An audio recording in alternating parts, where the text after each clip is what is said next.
I stand corrected. There is another mare in this race, and there she is, Bijou Baby. A bit of a long shot at 33-1. There's the favorite here, the Queen, 2-1. Boy, she looks good in the parade, David. Yeah, she does look good. And she's very logical, like we talked about on the pre-show today and the when they were walking around in the paddock. She's just a logical horse, has good figures, has the right running style in any kind of race, whether it's turf or dirt with that forward style. But there's a lot going on in this race. And when these big fields happen, you're going to have to work out a very good trip when you have 12 horses in a race, because one thing goes wrong, somebody gets the jump on you, you could be in trouble. But there's some long shots in here as well that are pretty interesting in my opinion. Yeah, I think one of them would have to be the 3, Competitive Threat. She's been campaigning in New York. She has some decent enough races at Saratoga this summer, a 4th place finish in her recent start. Chad Brown was the trainer. My man, Billy Morey, now the new trainer. Billy's very capable. He'd been a good horseman throughout all of his life, learned under a great horseman in his father. Competitive Threat getting completely no love, 12-1. Yeah, this horse, I'm very against this horse. In terms of, this horse has been the favorite in her last 6 starts for a top grass trainer in the country. And she's worked out perfect trips. Now, maybe she can, a little change to Kentucky. Maybe it'll wake her up a little bit and finish off her races. But she has worked out good trip after good trip. If she was 4-1, I'd be like, no shot. But she is 11-1. So maybe if you think she can get over the hump today on this trainer switch to Bill Morey, little change of scenery, 11-1's not the worst price. But if you just went back and watched her races, she's had good trip after good trip. Okay, well then you said you were intrigued by some of the long shots, or a few of them. Yeah. Who might one of them be? I was a little intrigued by the 12th Caitlin time. Adds blinkers for Mike Maker, the other Mike Maker. How often do we see the trainer with the bigger price in a race when they get the job done? This horse has run against some solid races. You've mentioned the Bracelet race. Didn't love the way Princess Attitude ran yesterday, who was second in that last race. Tricky Kitty. Yeah, Love You Anyway came third. She's in the race in New York in 15 minutes, the stakes race. So she's coming out of some solid races. Both her turf races have been good. Much better than her dirt races. Adds blinkers. Has a workout trip in here, but it's 17-1. I think she kind of fits in here at a price, and maybe a horse to use underneath if you don't like her on the win end. Ada Pellet's getting some play. She's 6-1. She has some favorable reviews from Bruno De Julie. I was reading his report this morning. He was really impressed with the workout where a foe was coming to her, and she repeatedly was repelling that bid. She has a race. She just won a maiden special weight. Granted, it was in February, but it's a good time, and she finished up pretty nicely. Yeah, she was with a Hall of Fame trainer in her first 8 starts of her career. She had a lot of chances to break the maiden. She finally got the job done with a perfect trip. It's tough to improve a horse off Todd Pletcher, now going to Joe Sharp. I mean, we'll see if he can improve her. It's no easy task, but you're getting a solid price right now. And she is a consistent horse, but she's never run a race fast enough to win here, so she's going to have to take a big step forward. I'll say this, at least she's had lots and lots of time away from Todd's barn, so it's not like Joe just got his hands on her a couple weeks ago. Yeah. I mean, Joe's a very good horseman. You know what I'm saying, though. Yeah, absolutely. She's coming off the freshening, perhaps whatever might have been bothering her. She's had time to work her way through it. There's deep satin in the company lines, weigh the risk, hard to justify. Started out her career on a good note. Maybe the speed figure is not quite what you're looking for, but probably some room for improvement. What about the 2 that is Exclusive Star? Another one that seems to have had some favorable trips, but just hasn't been able to get it done. Yeah, I have this horse in my late pick 5. I like the way this horse has run in her last couple starts. She lost to a very nice horse last time out in Cliffs for Shereen. I think, well, but we've talked about it. What are we coming back in here? 16 days? They haven't been doing well since me and you've been on the desk. So she's going to be forward. She might even be the speed in here, to be honest, with Elise Saez. You got to think they're going to go with this post. She has early figures that stack up well to be forward in here, and I just think she's a logical horse that could work out a good trip. You know, her 2 races since the comeback bid, she has been compromised with very, very outside posts. This is a much more favorable post. Even if she can't make the lead, maybe she gets that nice trip, sitting pretty chilly along the inside, the coveted turf trip, as I like to call it. Anybody else? One last little long shot? I think we got them covered? Maybe the 5 Grade A. Been stretching out distance. Another horse that could at least be part of the pace. When she was running a mile, she was forward. Now she's getting back out to a mile distance. All right, sorry, David. Here, the Queen at 2-1.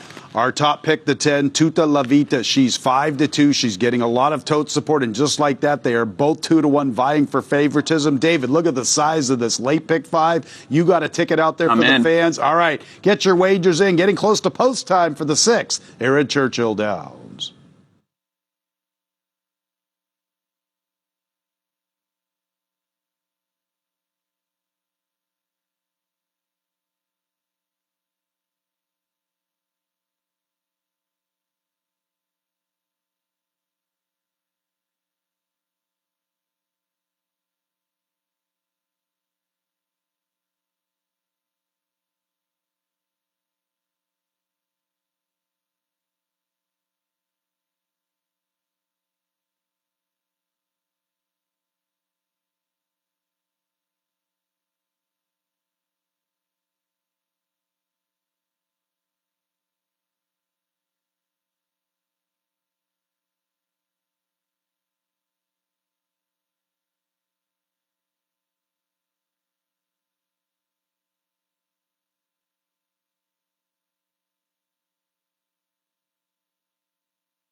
And the horses are crossing onto the turf course. They're at the gate. It's post time.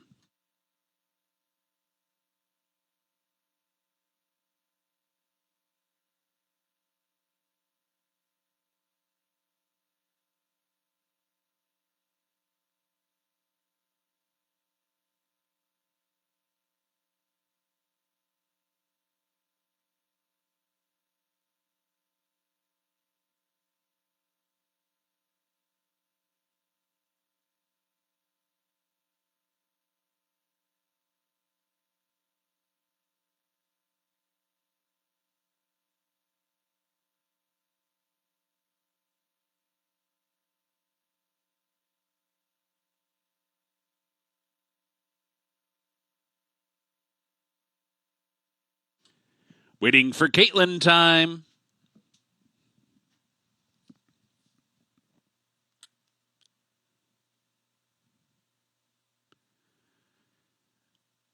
They're in the gate. And they're off. And a sharp start for Exclusive Star. And here the Queen is sent out of there as well. Kitten Stormy Gal with a good start too as they hit the finish line for the first time. Exclusive Star down inside races out to grab the lead. And here the Queen will let her do that, but is right alongside, right in her hip as they hit the first turn. And they're 1-2 and they speed off together. The two of them clear by 4 in the opening quarter mile. Kitten Stormy Gal on the outside of Competitive Threat. They're together third and fourth. Great Ace fifth. Bijou Baby reigned inside sixth. And then it's Caitlin time in the clear seventh to break it 2 back to Tutta La Vita. Just ahead of Birkin Girl, 2 clear hard spin. And then down the backstretch of Pellet and Freak City are the trailers in a fairly strung out field behind a solid fraction of 22 and 4 to a 46 and 1/2 mile. Strenuous pace onto the far turn. Exclusive Star now clear. Here the Queen continues to track in second. Here the Queen give it a nudge midway round the far turn, but Exclusive Star maintains the margin for the run to the quarter pole. And it's 5 back to Grade A third, 5 back to Bijou Baby fourth, Tutta La Vita angles to the outside. A lot of work to do there and a furlong to do it. And here the Queen powers up to grab the lead, goes clear by 2. Exclusive Star softened up from that sharp pace. Farther back, Tutta La Vita's getting into gear late. Here the Queen got the jump though, and here the Queen's gonna do it. Here the Queen wins by 2. Tutta La Vita, a hard charging second. Then it was either Hard Spin or Exclusive Star.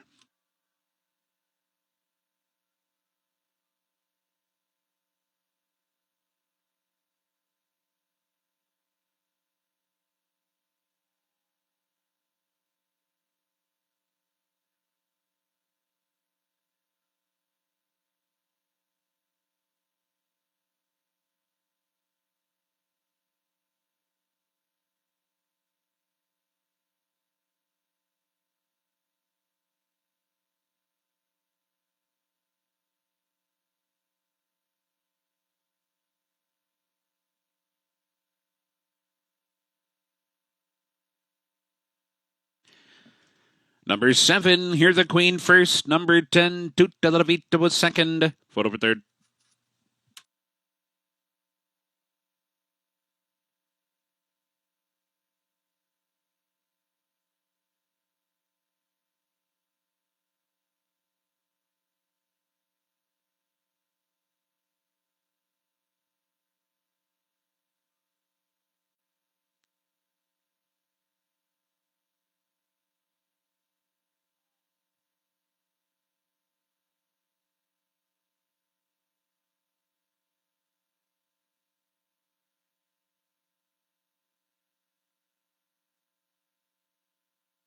Third goes to number 2, Exclusive Star.